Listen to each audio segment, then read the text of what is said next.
Ada satu riwayat yang kalaupun kita perlu verifikasi, perhatikan baik-baik. Datang Jibril sebelum wafat, memalingkan wajahnya. Nabi bertanya, "Oh kama qala kama hadatsa?" Ya Jibril, kenapa berpaling? Kata Jibril, "Saya tidak ingin melihat kekasih Allah dicabut nyawanya." Nabi mengkonfirmasi, apakah akan terasa kematian itu? Padahal Nabi sudah tahu, karena ilmu kan disampaikan oleh Allah pada Nabi. Hanya ingin mengonfirmasi satu bagian yang akan didengar oleh umatnya di Riau ini. Perhatikan baik-baik. Kullu nafsin dha'iqatul, setiap yang bernyawa pasti akan merasakan kematian itu. Tiba yang terpikir apa? Bukan dirinya, bukan sakaratul mautnya, yang difikirkan saya, Anda, kita saat ini. Lalu beliau mengatakan, "Ya Allah, kalaulah diperkenankan, Engkau timpakan seluruh rasa sakit yang dialami oleh umatku dalam sakaratul maut itu, timpakan kepadaku saat ini, supaya umatku nanti tidak ada yang merasakan lagi sakaratul maut." Rahmat bila dipraktekan, maka pemilik rahmat, Rahman dan Rahim itu akan mencurahkan semua karunia-Nya untuk mengangkat hambanya. Jadi kalau kita mengaku umatnya Rasulullah, cukup dengan mengatakan saya Muslim, umatnya Nabi Muhammad, maka apa yang pertama kali dikonfirmasi oleh Nabi SAW? Ternyata maaf, bukan berapa rajin Anda puasa, bukan berapa banyak Anda sholat, bukan berapa kali Anda umrah dan haji.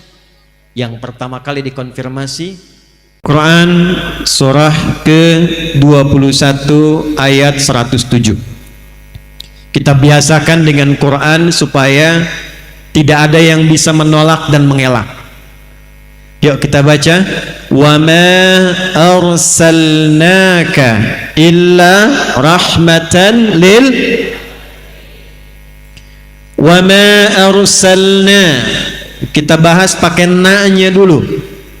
Jika ada dalam Al-Quran kata kerja, kalimat, ayat yang diselipkan menggunakan na, bacanya panjang. Wa ma arsalna inna khalaqna, maka na-nya fungsinya dalam ilmu nahwu li ta'zimin nafsi fi ta'zimi sya'ni. Paham? Tidak. Na-nya fungsinya ingin menunjukkan informasi yang agung, informasi yang istimewa. Saking istimewanya Allah menyertakan keagungan zatnya, ta'zimun nafsi, sampai membawa keagungan zatnya untuk menunjukkan hebatnya, istimewanya, agungnya informasi yang ingin Allah sampaikan. Quran istimewa tidak? Agung tidak? Kenapa agung dan istimewa? Karena turunnya menggunakan na panjang. Inna anzalnahu fi lailatil, sama persis dengan bahasa turunnya Quran, ungkapan yang sama, diutusnya Nabi Muhammad SAW, sama pentingnya dengan diturunkan Al-Quran. Al-Quran turun pakai na, inna, Nabi Muhammad diberikan tugas dan diutus pakai na, wa ma arsalna.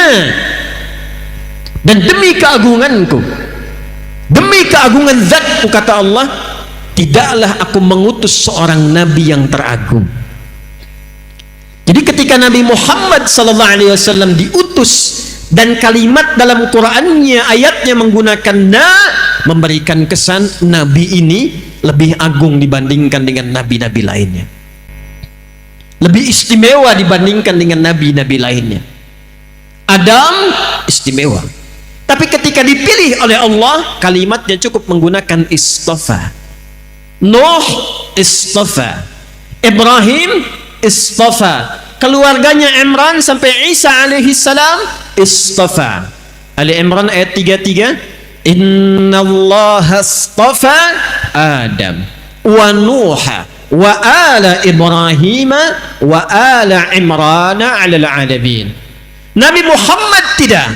Kata Allah, wa ma arsalnaka, dan demi keagunganku tidaklah aku utus rasul yang terhebat ini, yang paling mulia ini, yang paling agung ini, kecuali membawa satu sifat yang termulia. Satu sifat yang termulia. Jadi keagungan Allah ini dilekatkan pada misinya Nabi dengan satu sifat, rahmatan lil alamin. Allahu akbar. Tidaklah aku utus rasul teragung ini demi keagungan zatku, kata Allah, kecuali dia membawa rahmat untuk semesta alam. Jemaah sekalian, apa itu rahmat? Dan apa alam yang dimaksudkan di sini? Dan yang ketiga, apa yang diinginkan Allah dengan ayat ini untuk orang-orang yang mengaku umatnya Nabi Muhammad SAW? Saya mau tanya dulu nih, di sini yang umatnya Nabi Muhammad boleh angkat tangan tuh. Semuanya, yakin nih? Baik, kita cek dulu nih. Di sini yang pernah cela orang angkat tangan. Di sini yang pernah bikin hoax angkat tangan tuh. Di sini yang pernah merendahkan orang angkat tangan. Tuh. Saking susahnya ngangkat tuh paling banyak, makanya nggak bisa ngangkat ya. Kalau mencela itu rahmat bukan? Merendahkan orang itu rahmat bukan? Merampok itu rahmat bukan? Menghina itu rahmat bukan? Saya tidak utus Nabi Muhammad, kata Allah, yang teragung itu kecuali bawa rahmat. Dan tidak pernah ada orang mengaku umatnya Rasulullah kecuali mendapatkan percikan dari rahmat itu.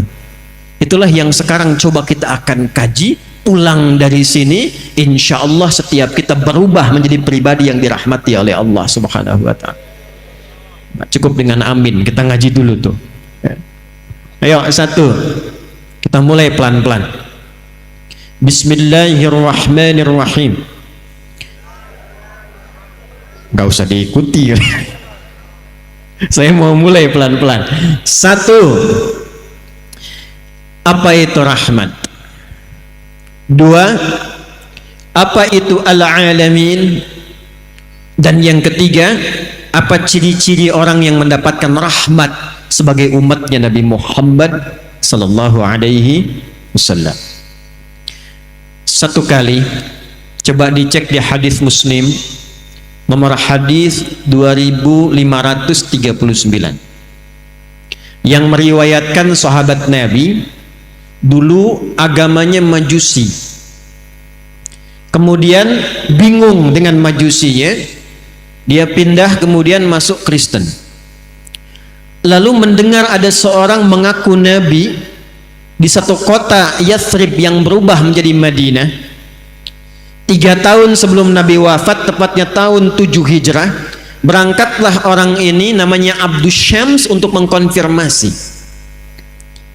Begitu melihat sosok ini, belum bicara, melihat wajahnya, senyumnya tulus, perhatiannya bagus, menyambut dengan keadaan yang baik, memperhatikan dengan sempurna, pandangan pertamanya kepada Nabi menjadikan pribadi ini langsung jatuh cinta kepada Rasulullah SAW.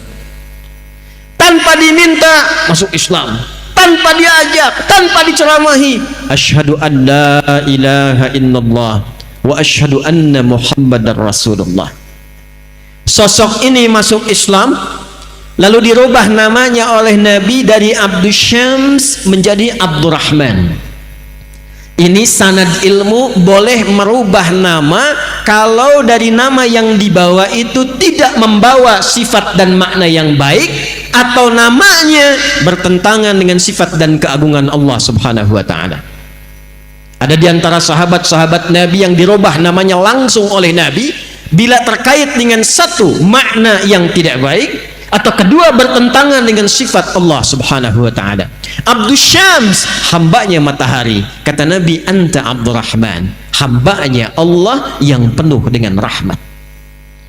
Maka diajarkan oleh Nabi sifat rahmat itu. Perhatikan kata Nabi, sayangi dengan tulus, kama-kala, perhatikan dengan mulia, rawat dengan baik, berikan perhatian yang mendalam, tebarkan kasih sayang dengan luas, entah itu kepada manusia, hewan, sampai dengan tumbuhan. Maka pulanglah sosok ini Abdurrahman. Di tengah jalan dia bertemu dengan anak kucing kecil. Kucing dibagi dua. Dibagi berapa? Ada kucing rumahan namanya kitten, diserap oleh orang di Inggris, maka berubah menjadi bahasa Inggris kitty, ya, kucing rumahan. Makanya di rumah ada spray mereknya Hello Kitty, kucing rumahan. Banyak dari bahasa Arab ke bahasa Inggris. Sukar, gula jadi sugar. Kitten, kucing, jadi kitty, cat, kitty. Kalau kucingnya kucing liar, maka berubah namanya dari kitten menjadi hurratun. Anak kucingnya disebut dengan Hurairah. Maka dibawalah anak kucing kecil itu, dipraktekkan tausiah yang singkat dari Nabi tadi. Jangankan pada manusia, hewan pun kemudian dibawa. Lalu dipraktekkan perawatannya pada anak kucing kecil ini. Malam dingin diselimuti, lapar disuapi, seperti ayah menyuapi kepada anaknya, seperti ayah melindungi anaknya. Maka setiap jalan kemanapun, dibawalah anak kucing kecil ini, dimasukkan ke dalam jubahnya. Karena itulah malam ini saya spesial pakai jubah untuk mencontohkannya. Dimasukkan ke dalam jubahnya, tiba-tiba di jalan berpapasan dengan Rasulullah, anak kucing kecilnya mengeong-ngeong. Keluar dia, terlihat oleh Nabi. Kata Nabi, anta Abu Hurairah. Kamu adalah bapak anak kucing kecil. Saking perhatiannya yang dalam, kasihnya yang dalam, memberikan kebahagiaan yang dalam, maka engkau berikan perhatian kepada anak kucing seperti ayah memperhatikan anaknya. Abu Hurairah. Itulah sejarahnya. Ada sahabat Nabi yang disebut dengan Abu Hurairah. Nama ini bukan sekedar nama, tapi memberikan perjalanan kepada kita tentang arti menjadi seorang muslim. Mu'allaf datang pada Rasulullah, minta diajarkan tentang Islam. Yang diajarkan oleh Nabi pertama kali rahmatan lil alamin, sifat kasih yang dalam, sifat membahagiakan yang dalam, yang dengan itu kita selalu memikirkan yang baik-baik tentang apa dan siapa yang kita kasihi itu. Tempat rahmat disebut dengan rahim. Ibu punya rahim ya. Ibu-ibu punya rahim ya bu. Saya tanya pada ibu, di dalamnya disayang tidak? Disayang. Miring kanan susah, miring kiri susah, telungkup nggak mungkin. Dijaga supaya apa? Supaya yang di dalam itu merasakan kenyamanan dan kebahagiaan. Walaupun yang menjaga itu kadang-kadang merasakan hal yang tidak nyaman. Ada sebagian ahli hikmah mengatakan, kenapa anak-anak itu terlahir menangis? Ahli hikmah mereka mengatakan karena mereka takut tidak mendapatkan lagi rahmat seperti didapatkan oleh rahim ibundanya. Jadi kalau kita ingin katakan apa rahmat yang dibawa Nabi, yang dibawa Rasulullah pertama kali ajaran kasih yang sangat dalam. Bagaimana melihat semua orang itu punya sifat baik. Karena itu saya sering mengatakan Allah sangat mencintai orang salah yang gemar bertobat dibandingkan dengan orang soleh yang tidak pernah merasa salah. Jadi Islam itu selalu mengajarkan, lihat setiap orang pada potensi kebaikannya. Di Masjid An-Nur pernah saya tanyakan kan, kenal Firaun? Ayo bilang kenal sekali lagi, pulang saya. Malam ini juga saya pulang mumpung ada di Lanut tuh. Tahu Firaun? Kejam tidak? Kejam tidak? Bukan cuma kejam, ngaku Tuhan, ana rabbukumul a'la. Setiap melihat orang kalau tidak nyaman eksekusi. Antum untung hidupnya di masa sekarang tuh. Kalau hidup masa Firaun tuh, bosan Firaun, saya nggak suka dengan rambutnya. Bukan disuruh cukur, pisahkan kepala dari badannya. Firaun. Makanya Nabi Musa ketika akan berdakwah doa dulu. Supaya nggak cepat tersinggung karena kata-katanya menyakitkan, nusuknya dalam. Nabi kan kalau doa, sekali doa diijabah. Kalau Nabi Musa nggak punya sifat sabar, cepat bosanan, Firaun menghardik, ya Allah bosan, matiin aja, mati tuh. Cuman buat kita nggak ada hikmahnya tentang indah dan kasihnya ajaran Islam yang sangat dalam. Firaun hobi bunuh orang, ngaku Tuhan, tapi Fir'aunnya, tolong catat ini ya, Fir'aunnya Allah masih memberlakukan rahmatnya, diutus dua nabi sekaligus, Musa dan Harun. Quran surah 20 Taha ayat 43 sampai 44. Idhaba ila fir'auna innahu tagha. Musa dan Harun, sekarang kalian siap-siap pergi ke Fir'aun. Untuk apa ya Allah? Faqula lahu qawlan layyina la'allahu yatadhakkaru aw yakhsha. Dia sudah mulai bergeser dari kewenangan, dititipkan jabatan, dia menyimpang. Hati-hati Pak yang punya jabatan di belakang. Udah nggak usah tepuk tangan. Ini saya sedang ingatkan, dan fungsi ulama begitu, karena sayang mengingatkan. Kalau tidak sayang, tak diingatkan, bahaya. Kan kita menginginkan semua pejabat juga masuk surga, rakyatnya masuk surga. Yang paling indah kita bergandengan lalu masuk surga, seperti Allah sampaikan, wasiqal ladzina taqaw rabbahum ilal jannati zumara. Ada serombongan orang takwa yang masuk surga, masuknya bergandengan tangan.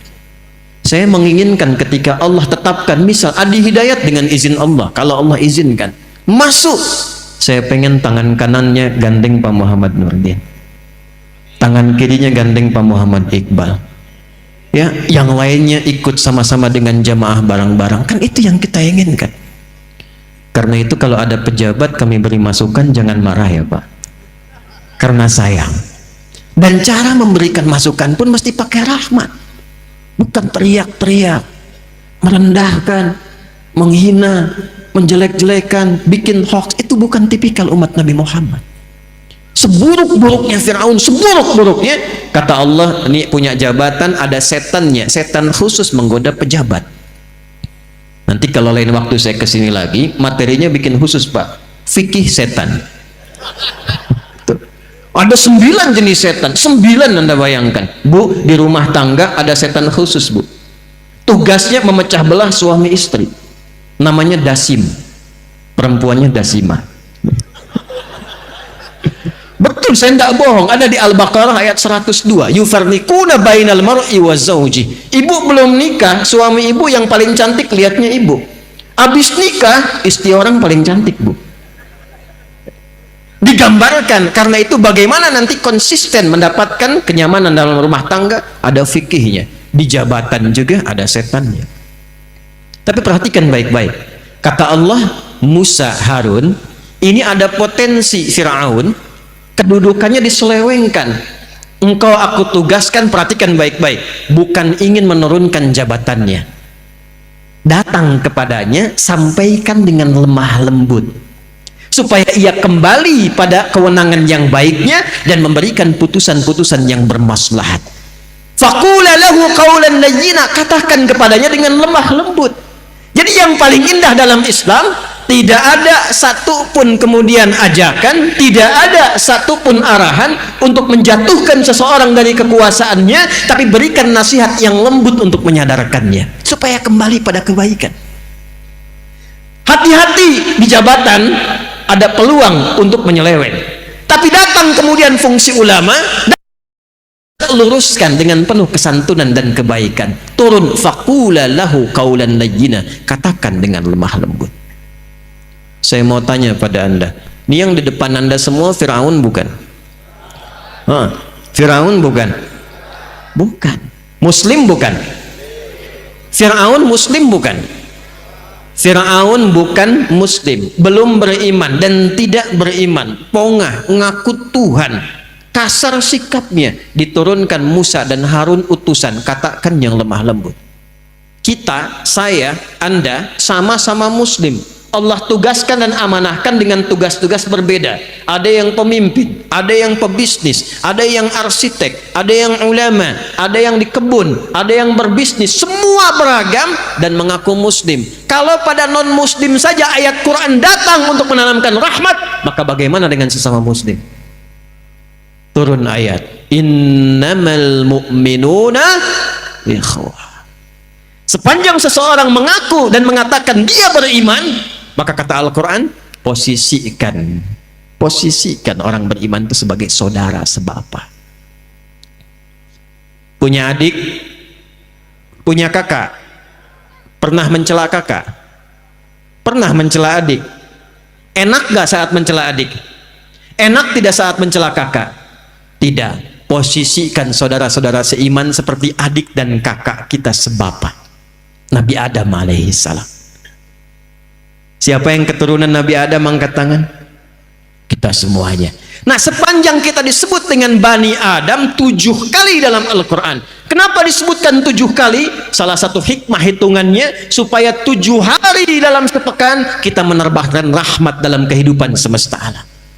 Sayang, kasih, nyaman, toleran, kebaikan. Jadi kalau umatnya Nabi Muhammad sudah mengaku muslim, seharusnya tidak diajarkan lagi tentang toleransi. Tidak diajarkan lagi tentang kasih sayang, karena ajaran yang sudah dia anut semua membawa nama kasih dan sayang. Siapa nama Nabi kita? Wa ma arsalnaka illa rahmatan lil alamin. Maka Allah tidak cukupkan dengan nama dan misinya, maka diturunkan nama yang menjadi percikan dari sifat rahmat itu. Pilihannya langsung dari Allah, Muhammad. Ini saya kasih rahasia ya, tapi ini antara kita saja nih, tolong jangan dibocorin ya. Nama Muhammad itu bukan nama pemberian manusia. Mungkin belum banyak yang tahu ini. Nama Muhammad itu pemberian dari Allah subhanahu wa ta'ala yang diwariskan turun menurun pada setiap nabi yang dilantik menjadi nabi dan rasul. Nabi Isa namanya dari Allah, betul. Yahya namanya dari Allah, betul. Tapi diberikan namanya saat lahir. Muhammad tidak. Namanya diviralkan oleh Allah subhanahu wa ta'ala pada semua nabi saat dilantik menjadi nabi dan rasul. Jadi tidak ada satu nabi bertugas formal sebagai nabi, sebagai rasul, kecuali dia harus berikrar dulu tentang kenabian Muhammad sallallahu alaihi wasallam. Dan itu didokumentasikan dalam Al-Quran di surah ketiga Ali Imran di ayat ke-81.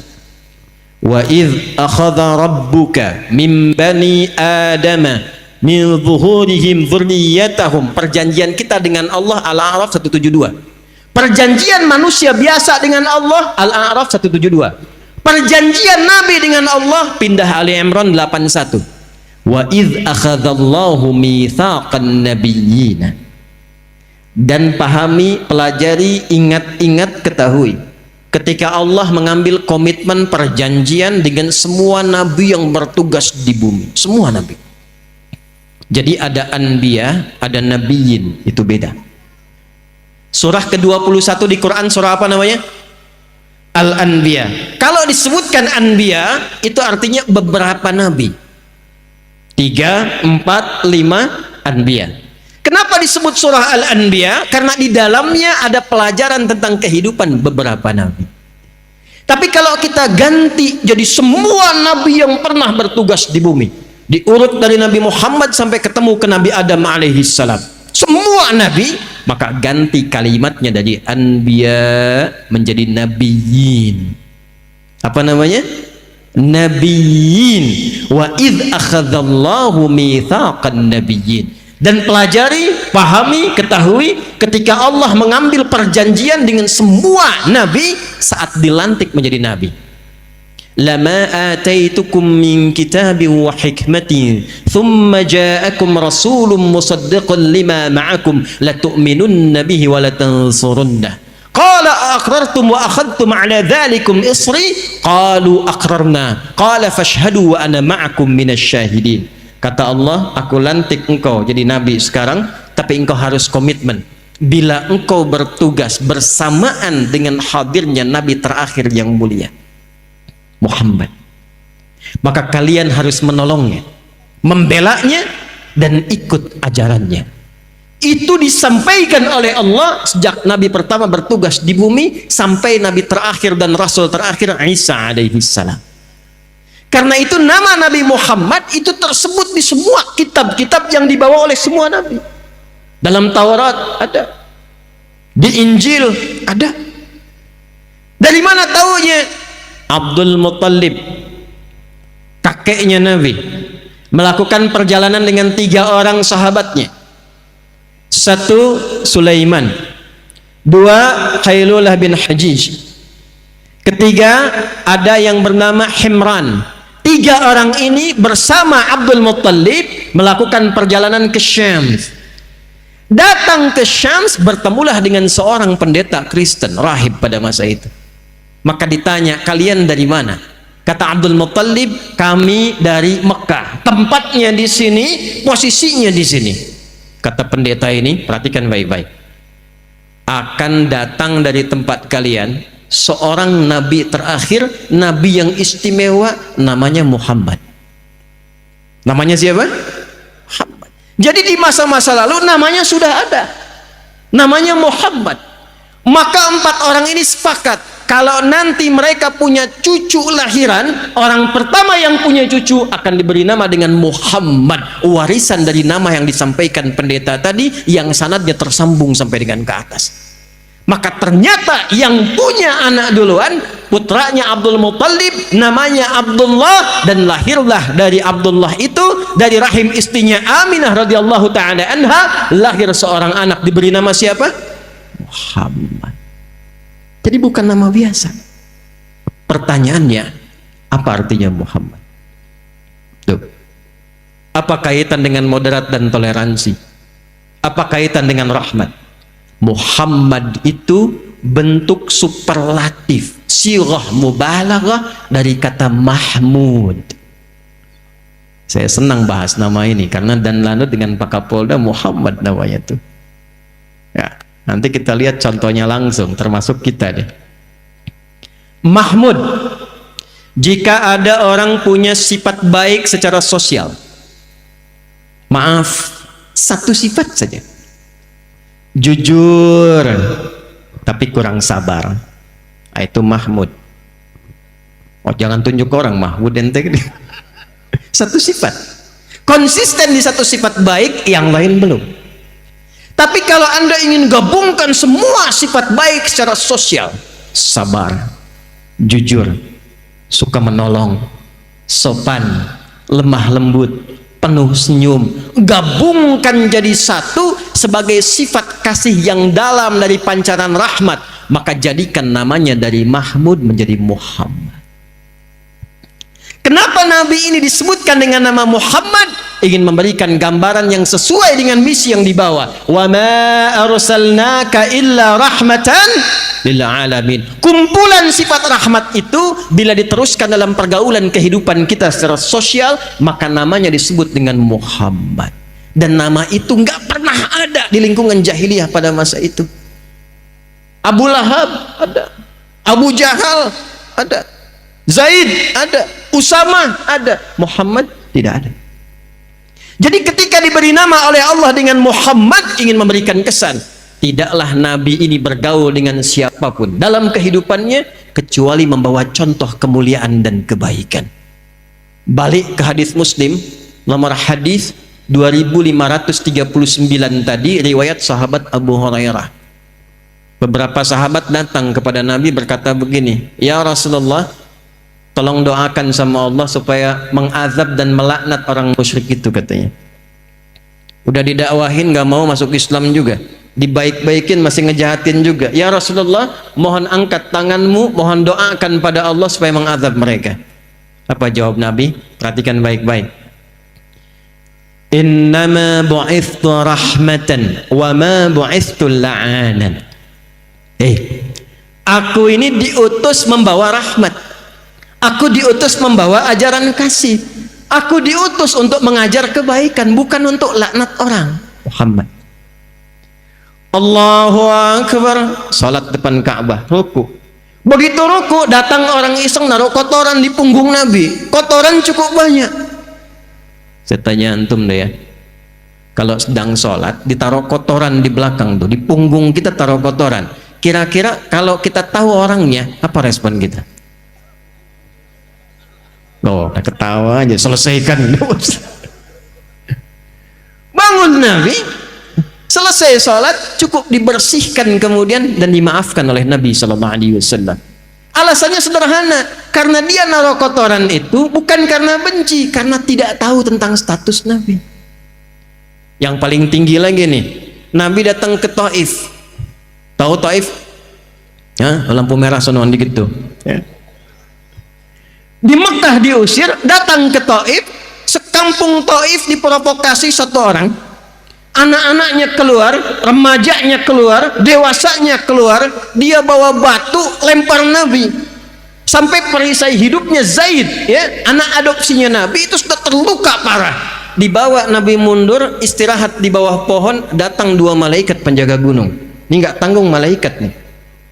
Kata dua malaikat ini, ya Rasulullah, mud yadaika ilas sama au kama qala. Ya Rasulullah, angkat tanganmu ke langit, mohonkan kepada Allah saat ini, kami tidak senang melihat engkau cedera dan dilukai oleh mereka. Ya Allah, mohonkan ya Rasulullah, minta pada Allah supaya kami diizinkan mengangkat dua bukit di Taif untuk menghimpit mereka yang telah menzalimi Nabi sallallahu alaihi wasallam. Apa jawab Nabi? La fa innahum qaumun la ya'lamun. Tolong jangan lakukan. Mereka itu belum tahu saja. Bukan karena benci dengan saya, cuman karena belum tahu. Yang belum tahu bukan disakiti, yang belum tahu diberitahu. Saya bermohon pada Allah, besok-besok di Taif ini ada orang tua, laki-laki, perempuan, anak kecil, yang dewasa, yang remaja akan mengucapkan asyhadu an la ilaha illallah wa anna muhammadar rasulullah. Belum selesai, lihat kalimatnya nih. Ilahi ila man takiluni am ila qaribin yu'limuni au ila ba'idin yu'dhini fa ana radin. Mapat ini, kemana lagi engkau akan perjalankan aku? Apakah tempatnya dekat dari sini dan aku dilempari lagi, ataukah masih jauh tapi aku akan disakiti lagi? Aku ridha ya Allah sepanjang yang marah bukan engkau kepadaku. Tidak ada daya kekuatan kecuali atas rahmatmu ya Allah. Setelah keluar kalimat itu, maaf, itulah kemudian yang menjadikan Allah mengundangnya lewat peristiwa Isra dan Mi'raj. Rahmat bila dipraktekan, maka pemilik rahmat, Rahman dan Rahim itu akan mencurahkan semua karunia-Nya untuk mengangkat hambanya. Ini kalau nyampaikan ini seringkali berhenti saya ceramah. Tapi penting untuk kita ketahui betapa rahmatnya Rasulullah kepada kita semuanya. Sampai Jibril mengatakan kalau disebut nama Muhammad, nggak sholawat yang dengar itu, keterlaluan orang itu. Sallu ala Nabi. Ini riwayat memang perlu diverifikasi tapi dalam. Tadi masih hidup, sekarang saat sekaratnya di ujung wafat. Dalam pangkuan Sayyidah Aisyah, dibawakan kemudian sebaskom air oleh Fudail anaknya Abbas radhiyallahu taala anhuma. Yang kita ketahui berwudu kemudian sholat wafat di pangkuan Sayyidah Aisyah. Ada satu riwayat yang kalaupun kita perlu verifikasi, perhatikan baik-baik. Datang Jibril sebelum wafat, memalingkan wajahnya. Nabi bertanya, "Wa kama qala kama hadatsa?" Ya Jibril, kenapa berpaling? Kata Jibril, saya tidak ingin melihat kekasih Allah dicabut nyawanya. Nabi mengkonfirmasi apakah akan terasa kematian itu. Padahal Nabi sudah tahu, karena ilmu kan disampaikan oleh Allah pada Nabi. Hanya ingin mengonfirmasi satu bagian yang akan didengar oleh umatnya di Riau ini. Perhatikan baik-baik. Kullu nafsin dha'iqatul, setiap yang bernyawa pasti akan merasakan kematian itu. Tiba yang terpikir apa? Bukan dirinya, bukan sakaratul mautnya, yang difikirkan saya, Anda, kita saat ini. Lalu beliau mengatakan, ya Allah, kalaulah diperkenankan, Engkau timpakan seluruh rasa sakit yang dialami oleh umatku dalam sakaratul maut itu, timpakan kepadaku saat ini, supaya umatku nanti tidak ada yang merasakan lagi sakaratul maut. Timpakan kepadaku saat ini. Kurang sayang apa lagi? Makanya malaikat Jibril itu paling sebel kalau ada orang disebutkan nama Rasulullah, setidaknya dia bersalawat. Ini tidak bersalawat, kata malaikat Jibril, raghima anfu rajulin, keterlaluan orang itu. Karena saking dalamnya rahmat. Dan yang paling menarik, ternyata ciri-ciri umat Nabi Muhammad sallallahu alaihi wasallam yang mengaku umatnya Rasulullah, yang pertama dia dapatkan setelah berislam sebagai pancaran dari semua ibadahnya itu adalah mendapatkan percikan rahmatnya. Mendapatkan percikan apa? Rahmatnya. Jadi kalau kita mengaku umatnya Rasulullah, cukup dengan mengatakan saya muslim, umatnya Nabi Muhammad, maka apa yang pertama kali dikonfirmasi oleh Nabi SAW? Ternyata maaf, bukan berapa rajin Anda puasa, bukan berapa banyak Anda sholat, bukan berapa kali Anda umrah dan haji. Yang pertama kali dikonfirmasi, berapa mulia Anda mempraktekkan hasil ibadah itu melalui akhlak dan kasih sayang dalam kehidupan. Yuk kita contohkan hadis sahih, hadis Muslim. Maaf ya, ada orang datang kata Nabi di hari kiamat, ini cepet aja nih pakai terjemahan, dia membawa pahala rajin sholat, ya'ti yaumal qiyamati bi sholatin, rajin sholat. Hati-hati nih kalau saya sampaikan dari Nabi berarti akan kejadian nih. Rajin sholat. 2 wasyamin, rajin puasa. 3 wazakatin, rajin zakat. Wa ya'ti qad syatama hadha. Cuman sayang kata Nabi, dia datang rajin sholat, rajin puasa, rajin zakat, tapi saat yang sama ternyata membawa dosa, rajin mencela orang lain. Wa qadzafa hadza, rajin menuduh orang lain. Wa daraba hadza, rajin bertengkar dengan orang lain. Sama-sama muslim, sama-sama sholat, tapi senang mencaci satu dengan yang lainnya. Sama-sama ngaji, ngajinya Quran, sunnahnya sunnah Nabi Muhammad SAW, tapi sama-sama rajin menuduh. Ada yang begitu sekarang? Ayo jawab, kenapa diam? Ada tidak? Ada tidak? Yang paling dahsyat tuh yang terakhir tuh, wasafaka dama hadza. Ada yang kelihatannya sholat, rajin kumpul-kumpul, tapi ternyata tidak membekas dari sholatnya, dan dia menumpahkan darah membawa nama Islam di dalamnya. Tembak orang, Allahu Akbar, bom orang, Allahu Akbar, dan tidak dibenarkan dalam syariat. Dan itu kejadian. Ini seringkali saya bahas ya, untuk tidak pernah berulang. Insya Allah tidak akan kejadian lagi di negara kesatuan Republik Indonesia ya. Pak Kapolda, Pak Iqbal itu waktu kejadian bom di Jalan Tamrin itu buar meledak itu Bu, saya itu sedang di Lampung Bu, itu jamaah instruksi angkat tangan, Ustaz, apakah bom di Jalan Tamrin termasuk jihad fisabilillah? Saya bilang, Mas, sependek pengetahuan saya, jihad fisabilillah itu jihad di jalan Allah, bukan di Jalan Tamrin. Kata Nabi akan ada umat yang aneh-aneh begitu tuh. Nah kalau ada yang begitu, itu berarti belum berhasil sholatnya. Karena orang kalau sudah sholatnya benar itu, yang pertama dikonfirmasi itu bukan berapa panjang rukunya, bukan berapa panjang sujudnya, tapi yang dikonfirmasi oleh Allah, inna sholata tanha anil fakhsya'i wal, itu. Apa itu fakhsya? Keburukan yang bersumber dari syahwat, pornografi, porno aksi, LGBT, kata-kata jorok, kata-kata kotor. Jadi kalau ada orang sholatnya benar, tidak akan pernah terlibat dalam pornografi. Kalau ada orang sholatnya benar, tidak akan melambai. Bukan di sini nih ya, bukan di sini nih. Jakarta sono ada yang tangkap sama polisi, makasih itu malam-malam kena razia. Nama siapa? Nia Pak. Yang benar Nia. Nama lengkap Kurniadi. Karena sholat tuh nggak begitu. Laki-laki laki-laki, perempuan perempuan. Ya, hati-hati. Jangan sampai Anda sholat ternyata diperiksa di handphone yang dibawa dalam sholat gambar-gambar yang tidak elok. Itu fahsya, Joni. Itu fahsya.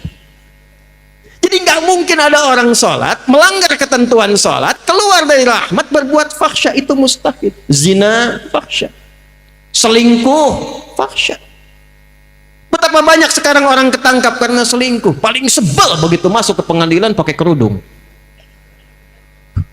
begitu ditangkap pakai peci ya.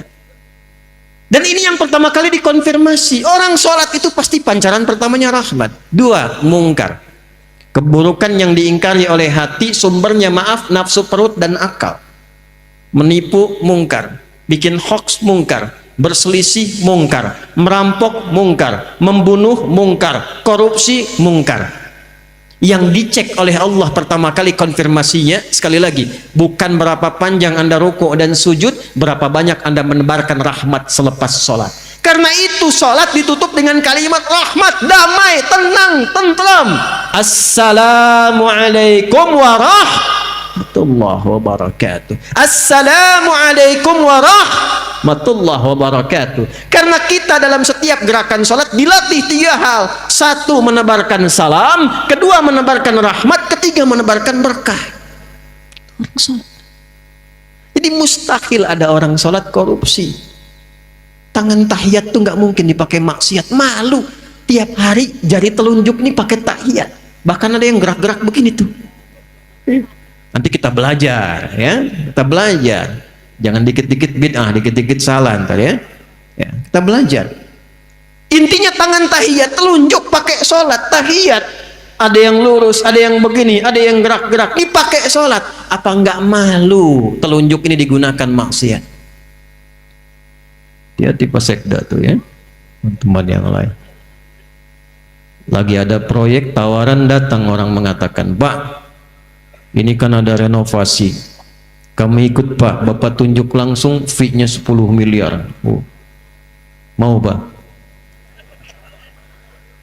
Karena beliau udah ngaji, beliau jawab, maaf ya, ini telunjuk saya telunjuk tahiyat, tidak akan saya gunakan untuk maksiat. Masya Allah. Ya. Ya, tapi namanya setan.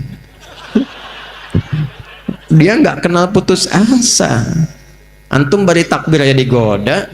Udah baca belum hadisnya? Kalau belum sholat semua fokus. Tapi begitu Anda takbir, kata Nabi, setan datang goda orang sholat, namanya khanzab tuh.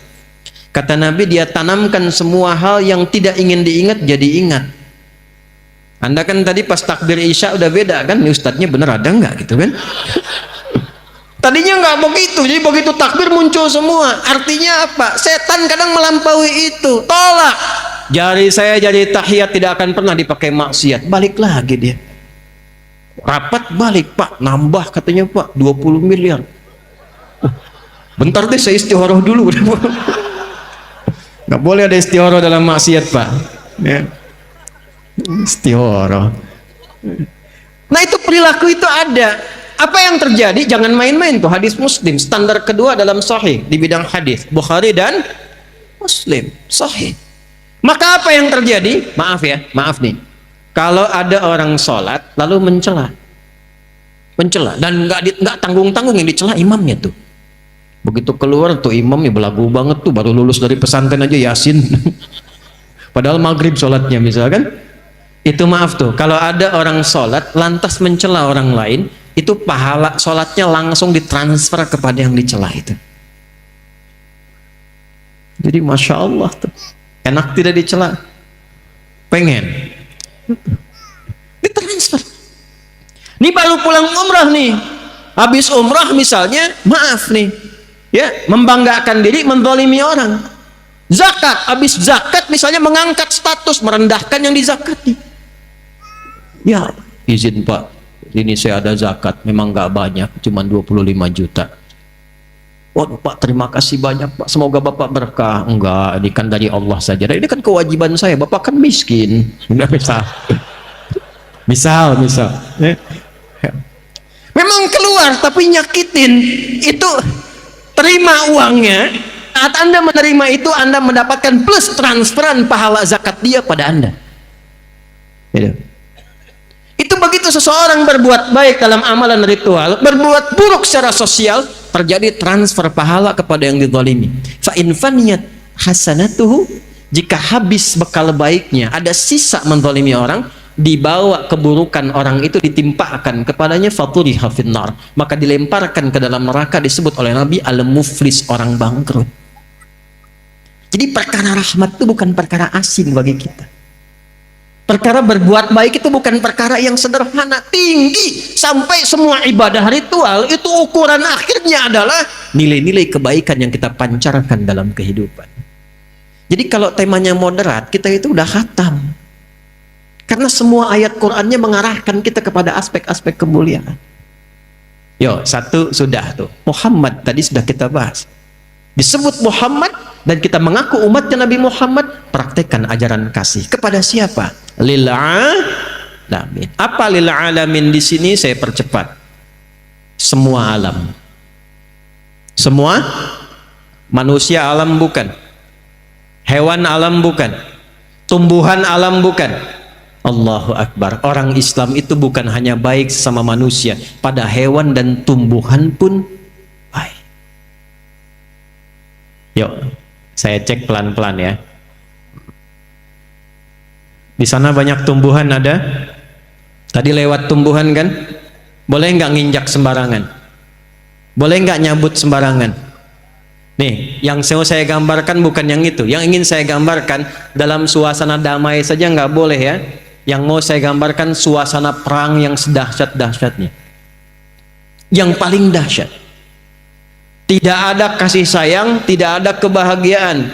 Makanya di surat At-Taubah, Al-Bara'ah, surah 9, itu kenapa dibukanya tidak dengan Bismillahirrahmanirrahim.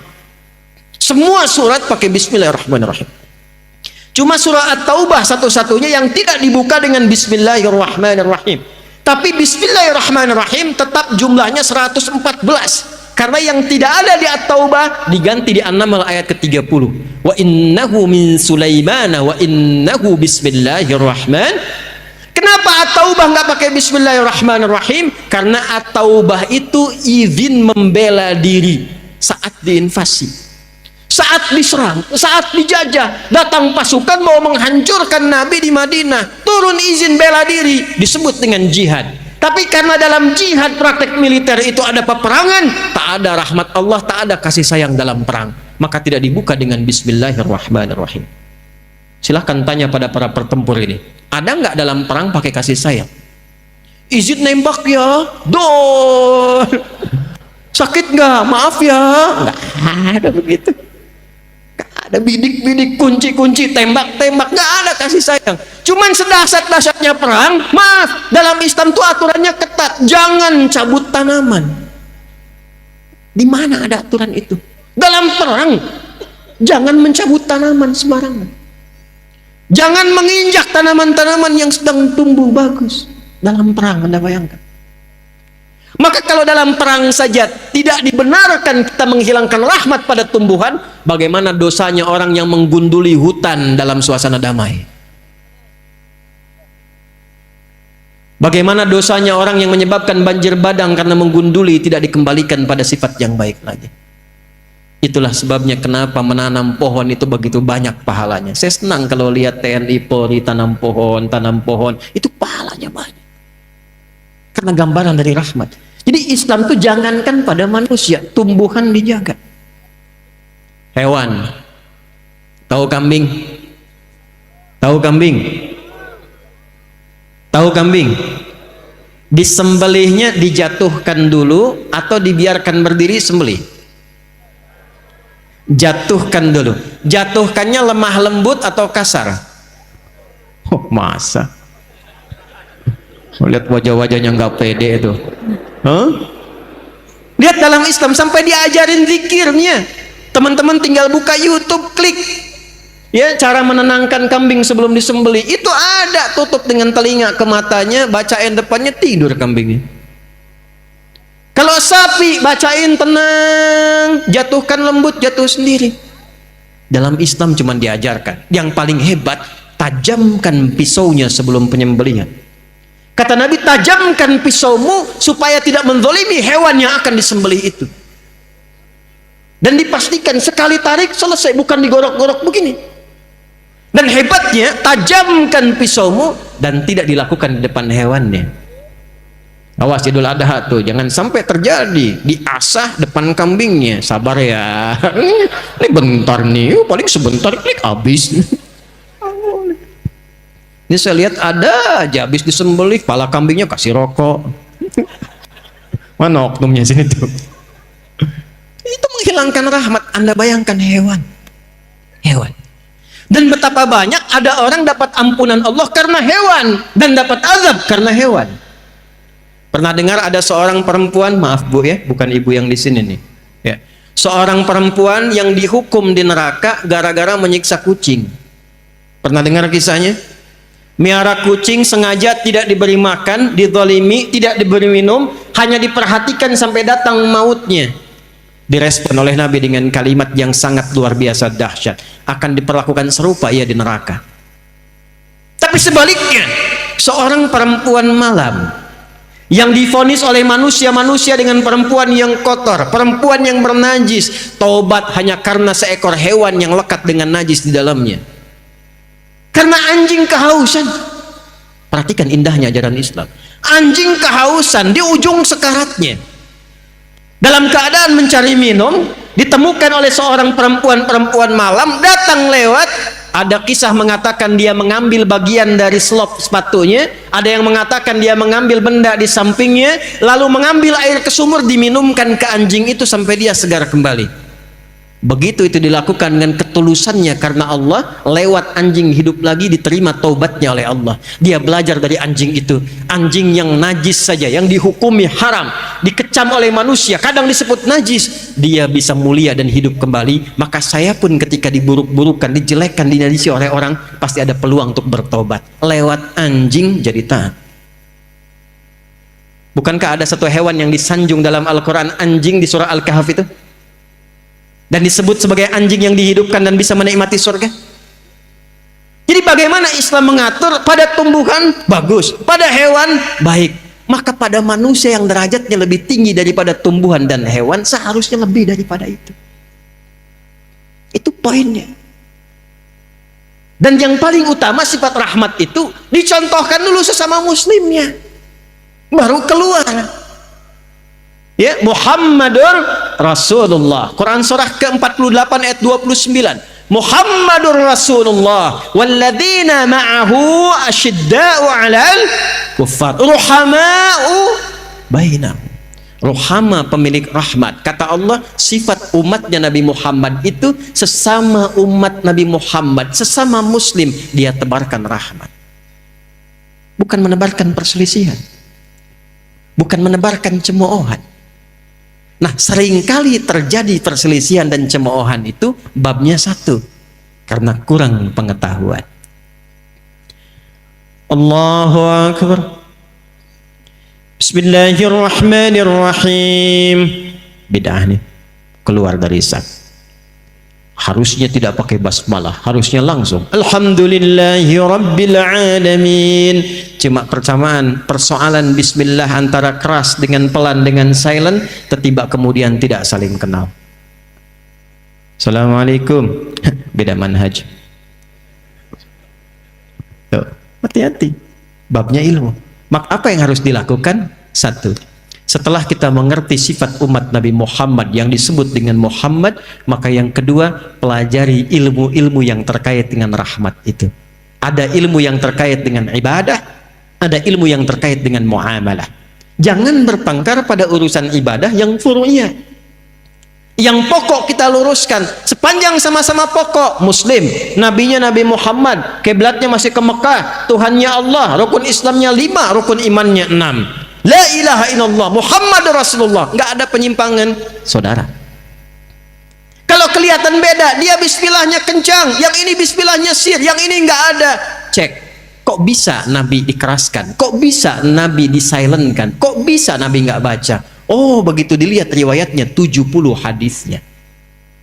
Kapan Nabi tidak membaca basmalah? Di awal-awal riwayat Nabi datang, diangkat jadi Rasul, belum turun kemudian ayat pemisah di antara surah-surah Al-Quran. Semua surat nyambung. Al-Baqarah langsung ke Ali Imran, Ali Imran langsung nyambung ke An-Nisa, An-Nisa nyambung ke Al-Ma'idah sampai ke An-Nas. Anak kecil belum balik tanya pada Nabi, namanya Abdullah, bapaknya Abbas, dikenal dengan Abdullah bin Abbas radhiyallahu ta'ala anhuma. Ya Rasulullah, apakah Allah tidak menurunkan pemisah antara surat satu dengan yang lain sehingga umat di masa depan bisa membedakan mana satu surat dengan yang lainnya? Maka diturunkanlah karena pertanyaan itu ayat tunggal, Bismillahirrahmanirrahim. Maka dibacakanlah setiap membacakan surah dari Al-Fatihah sampai dengan An-Nas kecuali surah At-Taubah. Khusus Al-Fatihah kadang Nabi ngimamin dibaca bismillahnya dengan kencang, Bismillahirrahmanirrahim, kadang silent, Bismillahirrahmanirrahim. Nah, kalau jadi imam silent itu nggak usah ditempelin di mic kalimatnya. Bismillahirrahmanirrahim, Alhamdulillahi Rabbil Alamin. Kalau ditempel disuarakan itu sama dengan jahar, silent. Ada yang nggak dibaca sama sekali, Alhamdulillahi Rabbil Alamin. Ada yang dibaca rakaat pertama, riwayat sahabat Abu Hurairah, Nabi ngimami Bismillahirrahmanirrahim, Alhamdulillahi Rabbil Alamin, rakaat pertama. Rakaat kedua, Alhamdulillahi Rabbil Alamin, bismillah nggak dibaca. 4 cara 70 hadis. Keempat cara ini namanya manhaj, semua himpunan yang tersambung ke Nabi. Tapi kan nggak mungkin kita pilih keempat-empatnya. Nggak bisa Ustaz. Lanut Rusmin Nuryadin ini lanut istimewa. Semua sunnah Nabi dikumpulkan. Jadi imam di masjid, skuadron 16. Begitu takbir, Allahu Akbar, bacakan keempat-empatnya. Bismillahirrahmanirrahim. Bismillahirrahmanirrahim. Nggak dibaca sama sekali. Mesti pilih salah satu. Ketika dipilih salah satu, bahasa Arabnya ma dhahaba ilaihi, apa yang ingin diambil untuk memudahkan. Imam Syafi'i memilih keraskan, ma dhahaba ilaihi Syafi'i. Imam Malik, Imam Abu Hanifah memilih nggak dibaca, ma dhahaba ilaihi Malik wa Abu Hanifata. Imam Ahmad memilih di silent, ma dhahaba ilaihi Ahmad. Karena kepanjangan ma dhahaba ilaihi disingkat madhab. Mazhab Syafi'i, mazhab Maliki, mazhab Hanafi, mazhab Hambali. Mazhab itu bukan pendapat pribadi. Mazhab itu pilihan yang tersambung, itu jalurnya ke Nabi SAW. Karena nggak mungkin dibaca keempat-empatnya. Jelas? Jadi nggak ada hubungannya termasuk dengan NU dan Muhammadiyah. Bismillahirrahmanirrahim. NU nih. Bismillahirrahmanirrahim. Alhamdulillahi Rabbil Alamin. Muhammadiyah. Karena saat ayat itu turun, Muhammadiyah, NU belum lahir. Ini penting nih saya kasih tahu nih. Saya 2010 tugas di Mekah, Pak. Ya, nyambut jemaah haji pertama Isya. Jadi begitu masuk, samping saya persis jemaah pertama. Imam saya Sudes. Istau. Dalam hati kita bilang kan udah tahu. Takbir tuh. Begitu ngimamin, kan mazhabnya Hambali itu sir. Bismillahirrahmanirrahim. Alhamdulillahi Rabbil Alamin. Itu komen jamaah pertama samping saya, iki imamnya Muhammadiyah ya. Muhammadiyah cabang Masjidil Haram tuh. Ke sana tuh. Yang perlu kita bangun itu kesamaannya. Karena pendirinya pun bersaudara. Pendiri Muhammadiyah Kiai Haji Ahmad Dahlan. Nama aslinya Muhammad Darwish. Mendirikan Muhammadiyah 18 November 1912. 14 tahun kemudian saudara beliau juga dari jalur berbeda bersaudara. Namanya Kiai Haji Muhammad Hashim bin Asy'ari, mendirikan Nahdlatul Ulama tanggal 31 Januari 1926. Itu dari nasab bersaudara, belajar bahkan pada guru yang sama sebelum ke Mekah, di Kiai Haji Soleh Darat di Semarang.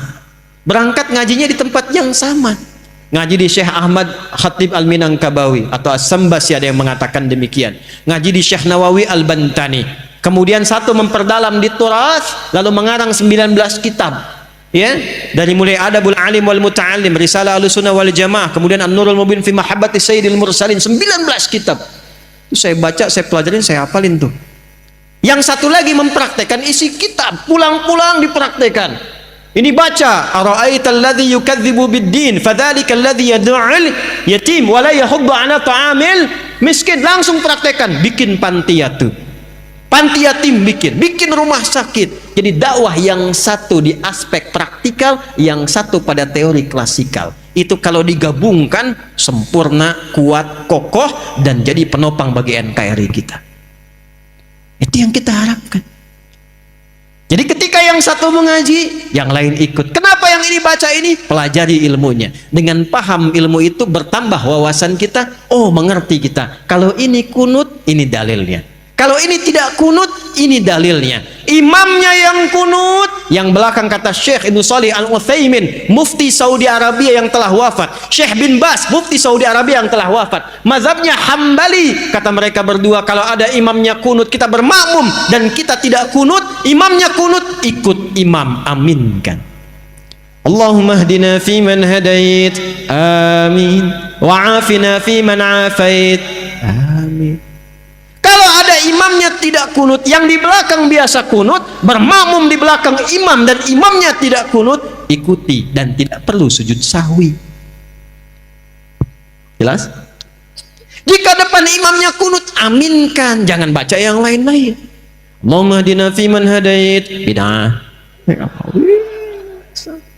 Enggak selesai-selesai. Ulama sudah menyampaikan hukum, yang salaf sampai yang khalaf, yang dulu sampai yang sekarang. Mereka hafal Quran, hafal hadis, hafal riwayat, hafal sejarah, keluarkan hukum. Kunut boleh, tak kunut boleh. Jadi imam kunut ikuti, imam tak kunut ikuti. Selesai masalah. Antum dari wajah udah kelihatan, imam bukan, ulama bukan, hafal Quran setengah juga enggak. Tuh kan? Baca masih belepotan, hadis pakai terjemahan. Ya, sejarah enggak tuntas.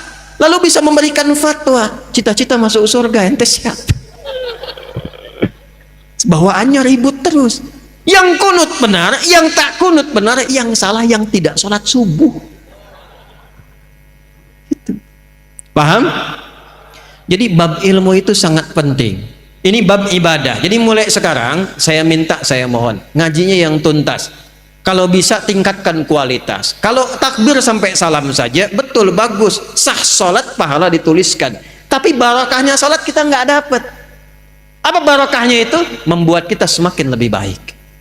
Saya ulang, membuat kita semakin lebih baik. Jadi kalau kita cuma takbir begini, Allahu Akbar, tahu ilmunya, bacaannya sampai dengan salam, tapi tidak mengerti apa yang kita bacakan, maka untuk mempraktekkan salam rahmat dan barakah, assalamualaikum warahmatullahi wabarakatuh, assalamualaikum warahmatullahi wabarakatuh, nggak dapat kita.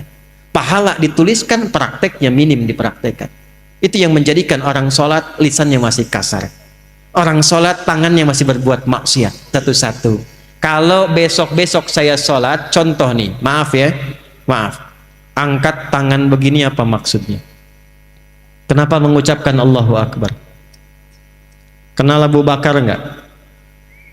Ah, bagus. Abu Bakar itu satu-satunya sahabat Nabi yang kalau takbir, baru takbir itu langsung nangis.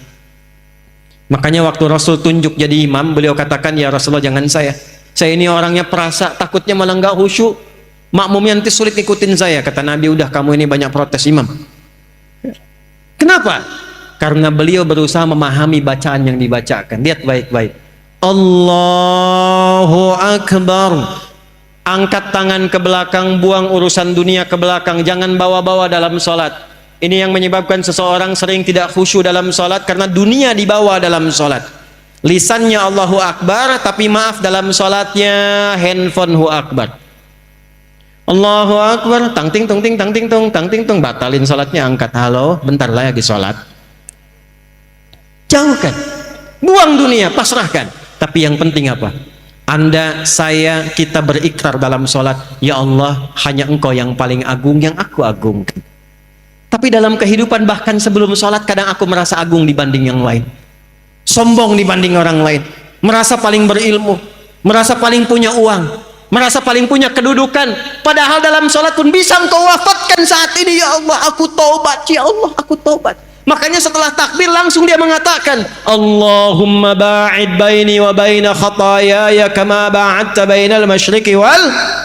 Nah, ya kecil di ujung khataya, ya kecilnya itu ngaku salah. Kalau dalam bahasa kitanya gini, ya Allah, aku ini mengagungkan Engkau, mengatakan Engkau yang paling tinggi, tapi aku ngaku salah, ya Allah, aku banyak salahnya. Ngaku tinggi pada orang, sombong pada orang, angkuh dengan tetangga, yang merasa hebat dibanding pasangan. Aku taubat, ya Allah, jauhkan antara aku dan kesalahan yang aku bawa dalam sholat jauh timur dan barat. Aku takut kalau dalam sholat diwafatkan masih membawa kesalahan. Lalu kita pasrah. Wajjahtu wajhiya lilladzi fataras samawati wal hanifan muslima wa ma ana minal inna salati wa nusuki wa mahyaya wa mamati lillahi rabbil. Itu paham nggak tuh saat dibaca? Itu kan bahasa bebasnya begini, ya Allah, kalaupun engkau wafatkan aku sekarang dalam salatku ini, aku pasrah ya Allah, sepanjang engkau ampuni dosaku, dan aku berjanji kalau selesai salat masih hidup, aku akan berjanji dia orang yang lebih baik dari sebelum aku salat. Itu salat. Terakhir sekarang, salat selesai, sesama muslim sudah baik, belajar ilmunya. Apakah yang tinggal di Pekanbaru ini orang Islam saja? Ada non muslimnya tidak? Ada non muslimnya tidak? Perhatikan tuntunan Nabi. Kalaupun dalam kehidupan kita beribadah, jangan pernah memaksa. La ikraha lakum dinukum, ibadah masing-masing.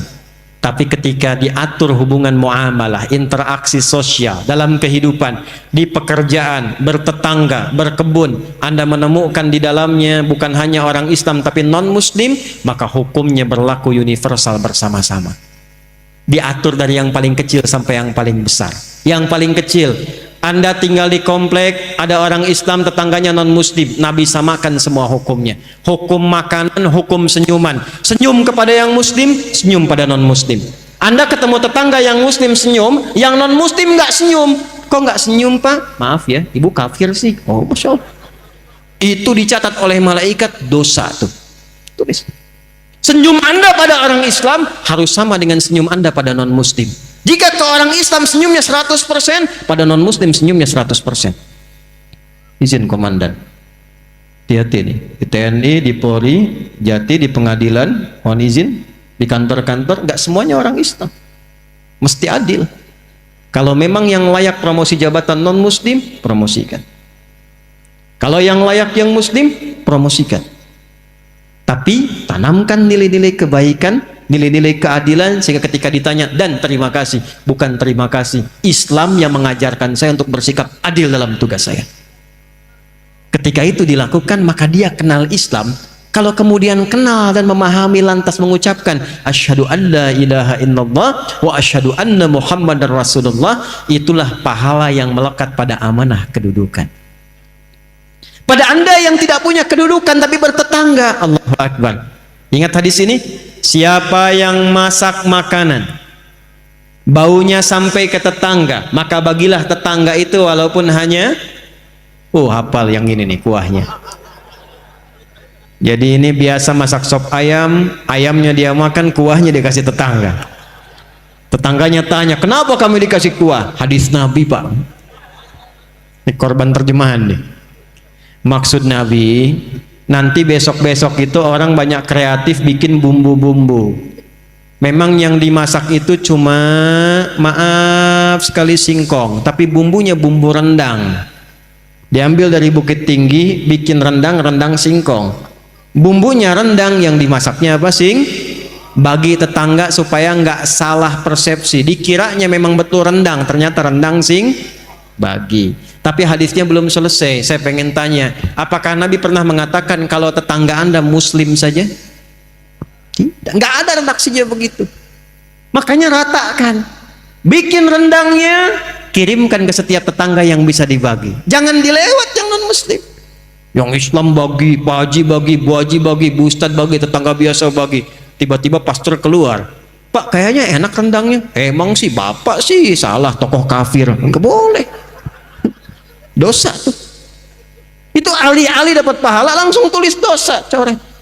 Datangi, ketuk rumahnya. Selamat pagi, pagi. Ada apa Pak Haji? Ini ada rezeki. Nih ada satu panci rendang. Oh Pak Haji baik sekali. Bukan baik, Nabi Muhammad yang mengajarkan saya untuk berbagi. Kenalkan nama Nabi Muhammad. Besok-besok saat dia mengembalikan panci, udah bisa salam. Assalamualaikum Pak Haji. Tuh. Padahal Anda aja haji belum, gitu kan? Ajarkan aja enggak. Udah assalamualaikum dan didoakan. Assalamualaikum Pak Haji. Mau ngembaliin panci. Tuh. Terima kasih Pak, enak sekali. Cuma mau nanya aja, kira-kira hari ini Nabi Muhammad ngajarin berbagi lagi enggak? Itu perkara makanan. Ini saya lihat banyak tumbuhan nih, hati-hati nih. Ada yang rambutan, ada yang durian, yang macam-macam. Cuman di Islam tuh berlaku hukum ini. Jika tanaman Anda merambat ke tetangga, buahnya masuk, maka hakun mushtarak. Buahnya hak bersama dengan tetangga. Jangan tunggu dia minta. Jangan tunggu. Anda punya rambutan, buahnya ke tetangga. Ketuk pintunya, sampaikan. Bu, ya Pak, ada apa? Itu ada buah. Ya saya tahu pohon rambutan punya Bapak kan. Betul, pohonnya punya saya. Tapi buahnya ke tempat ibu. Jangan tunggu sampai menguning, sampai memerah. Ibu pengen saat hijau pun ambil aja. Nggak usah minta izin sama saya. Aturan dari mana Pak? Nabi Muhammad mengajarkan saya, jangan sampai tetangga menikmati dengan pandangan dan menyapu sampahnya saja, dia mendapatkan bagian yang sama untuk mengambil buahnya. Islam. Di mana ada aturan begitu? Cuman itu aturan buat buah aja. Kadang repotnya dia nggak tahu ketika ayam Anda main ke pekarangan dia tuh.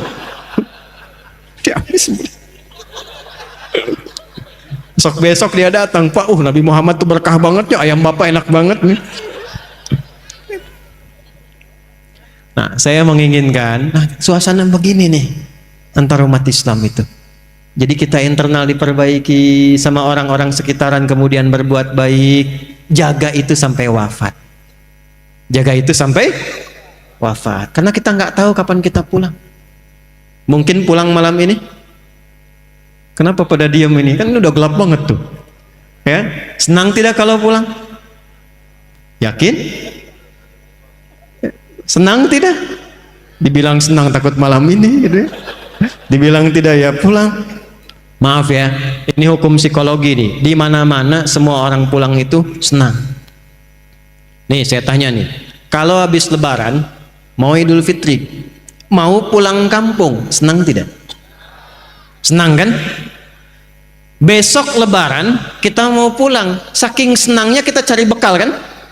Yang paling hebat tuh begini, dan cuma ada di Indonesia nih. Saya udah cek negara-negara lain nggak ada tuh. Ya, kita punya asosiasi 20 negara, jalan-jalan nggak ada yang kayak Indonesia.